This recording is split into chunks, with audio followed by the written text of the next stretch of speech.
Hi. என்னன்னா, நான் night ஒரு மிஸ்டேக் பண்ணிட்டேன்.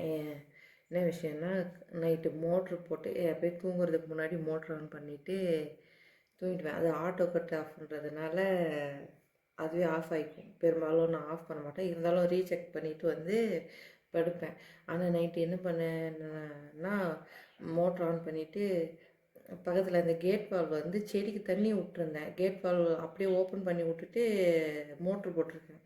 ஒரு 20-25 நிமிஷத்துக்கு மேலே ஓடிடுச்சு மோட்ரு. அதுக்கப்புறம் தான் ஜன்னல் வழியா எதுவும் மழை வருது அப்படின்னு நினச்சி ஜன்னல் பக்கம் திறந்து கேட்கும்போது தான் தண்ணியை ஆஃப் பண்ணி இப்படி பண்ணியிருக்கிறேன்றதே தெரியும். அதுக்குள்ளே போயிட்டு சரி அதெல்லாம் கரெக்ஷன் பண்ணி மோட்டரெல்லாம் ஆஃப் பண்ணிட்டு பார்த்தா மோட்டர்லேருந்து நெருப்பு இல்லை, புகை வர ஆரம்பிச்சிச்சு. இது இன்னும் என் ஹஸ்பண்ட் கூட சொல்லலை. ஏன்னா அவர் நைட் டியூட்டியில் இருந்தார். அதனால் ஒரு 11 மணிக்கே தான் நான் இது இப்படி ஆச்சா. அதனால் நான் சொல்லவே இல்லை. லேட் நைட்டில் கால் பண்ணால் ஏதாவது நினச்சிப்பாருன்னு சொல்லிட்டு இப்போ தான் என் பொண்ணுக்கிட்டே சொல்ல போகிறேன். அவள் என்ன ரியாக்ஷன் பண்ண போகிறான்னு கூட தெரில. ஆனால் என் ஹஸ்பண்ட் திட்டுவாரா இல்லையான்னு தெரியல. ஏன்னா அவர் எதுக்கு திட்டுவார் எதுக்கு திட்ட மாட்டாருன்னு எனக்கு சொல்ல முடியாது. ஆக்சுவலாக பயமாக இருக்குது. நான் ஒரு விஷயம் சொல்லட்டுமா விஜய்? ஃப்ளாஷ்பேக்.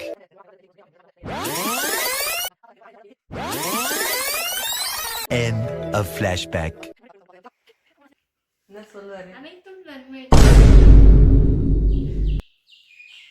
நம்மளுக்கு ஏதாவது பிரச்சனை வந்தால் பசங்கிட்ட சொன்னால் கொஞ்சம் சொல்யூஷன் கொடுப்பாங்கன்னா பயங்கரமாக ஹாப்பியாகிறாங்க. 9 மணி வந்துட்டாரு. புகை வந்துச்சு. காலையில் போட்டு பார்த்தா மறுபடியும் புகை வந்துச்சு. சரி நைட்டே ஃபோன் பண்ணலான்னு நினச்சேன். 10,000 ரூபாவா?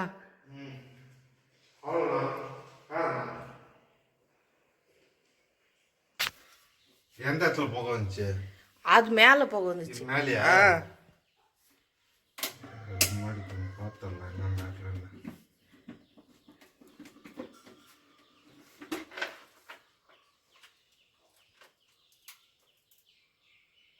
இதோ காயில் மாதிரி ஏதோ ஒன்று. இதோ பேர் கையெல்லாம் வைக்காது. அது என்ன வேணும், பல்லி எதனா ஷார்ட் ஆயிடுச்சா, ஒயர் திஞ்சிக்குதா, அது என்னன்னு பார்க்கணும். இதுக்கு முன்னாடி அவ்வளோ நேரம் ஓடி கூட எதுவும் அவ்வளோ புகையெல்லாம் வந்தது இல்லைல்ல. அதுக்கு ஒன்றும் பிரச்சனை இப்போதான் அப்படியே நிம்மதியெல்லாம் இல்லை. டேடி என்ன சொல்ல போகிறது?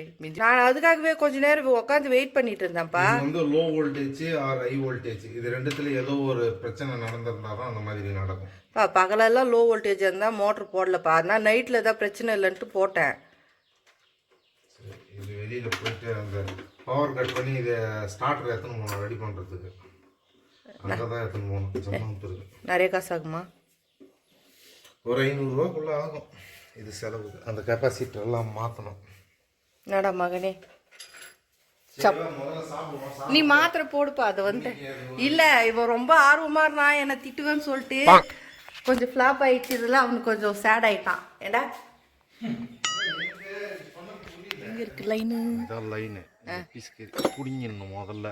ரொம்ப நேரம் ஓடுனதுனால வந்திருக்குமா இல்லை வேறு ஏதாவது ப்ராப்ளமாப்பா?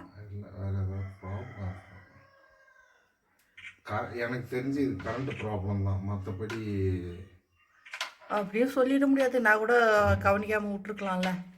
ஆனால் நம்ம வீடு கட்டுறப்பெல்லாம் ரொம்ப நேரம் போடுவோம்ல இந்த மாதிரி. அதுக்கெல்லாம் சம்மந்தம் இல்லை. நான் தான் காரணம் அப்படின்னு நினச்சிட்டேன். ஆனால் எனக்கு தெரிஞ்சு நானும் காரணமாக இருப்பேன். ஏதோ வீட்டில் ஒரு மெக்கானிக் இருக்கிறதுனால எல்லா வேலையும் செய்கிற அப்படி.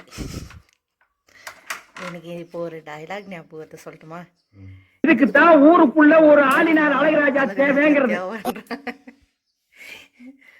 பார்த்துக்கோ, ப்ளூ, மஞ்சள், ரெட்டு, எல்லோ, RYB அப்படி வரும். RYB red, yellow, blue. நான் சொன்னது கரெக்டு தான். இந்த பக்கம் வந்து ப்ளூ. சொல்ற நீ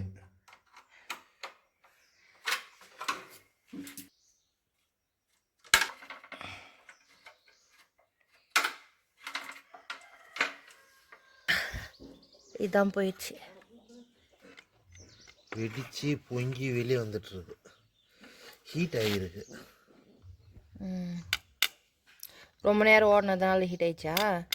தெரில, இது வீக்காக இருந்திருக்கலாம், வேறு எதனா இருந்திருக்கலாம், அதுதான் தெரில. பா என்னை ஏதாவது குறை சொல்லுப்பா, எனக்கே மனசாட்சி உறுத்துது. ஏதாவது என்னை குறை சொன்னா தானே. குறையெல்லாம் சொல்கிறதுக்கு இல்லை. சரி பார்த்துக்கலாம். பாராடே ஷாம், நீ அவன் என்னை திட்டுவேன்னு ஒவ்வொரு வாட்டியும் வந்து வெயிட் பண்ணுறான். இது ஃபுல்லாக என்னோடய ஹஸ்பண்டோட டூல்ஸ் தான். இங்கே ஃபுல்லாக அங்கேயும் இருக்கும். இன்னும் பெட்டில் கூட நிறைய வச்சுருப்பார். மார்க்கெட்டில் வர அத்தனை ஐட்டமும் டேடி வாங்கி வச்சுருப்பார், மெக்கானிக் ஐட்டம் மட்டும். வெல்டிங் மிஷின் இல்லை. இப்போ இதுதான் மாற்றிட்டு வந்தியா? எவ்வளோ? 500 ரூபா. லோ வோல்டேஜ் மறுபடியும் வந்துச்சுனாக்கா போயிடும். இது வந்து 160 கம்மி இருந்தால் போடாதுண்ணா. அதுக்கு தான் எங்கள் பட்டன் கொடுத்துக்குது. 160 இங்கே அமுத்தி பார்த்தீங்கன்னா தெரியும். 160 வந்தால் போடு, எல்லாம் போடாது அப்படின்ற. முடிந்து விட்டதா? ஏறக்குறைய ஆமாம், சப்ளை இருந்துச்சா? நீங்கள் செக் பண்ணி பாரு. இப்போ 220. இதுக்கு தான் இங்கே இண்டிகேட்டர் வச்சுருக்கேன். இப்படி இருந்தால் 10க்கு கீழே இருந்துச்சுன்னா மோட்டர் ஆன் பண்ணக்கூடாது. இதில் பற்றி அது தண்ணி சப்ளை இருக்குதுல்ல, 10க்கும் கீழே இருந்ததுன்னா பண்ணாத. ஒரு வழியாக மோட்ரு ரெடி ஆயிடுச்சு. 1 ஹவர்லேயே வேலை முடிச்சிட்டாரு. ஆனால் நான் எதிர்பார்த்த திட்டு மட்டும் கிடைக்கல. நிறைய விஷயத்துக்கு சும்மாவே திட்டுவார். ஆனால் இது மாதிரி ஏதாவது பெரிய விஷயத்துக்கு நான் ரொம்ப எதிர்பார்த்துட்டு இருப்பேன். திட்டு வாங்குவேன். ஆனால் அன்றைக்கி ஒன்றுமே நடக்காது அது மாதிரி. ஆனால் ஹாப்பி, குறைஞ்ச செலவில் முடிஞ்சிச்சு.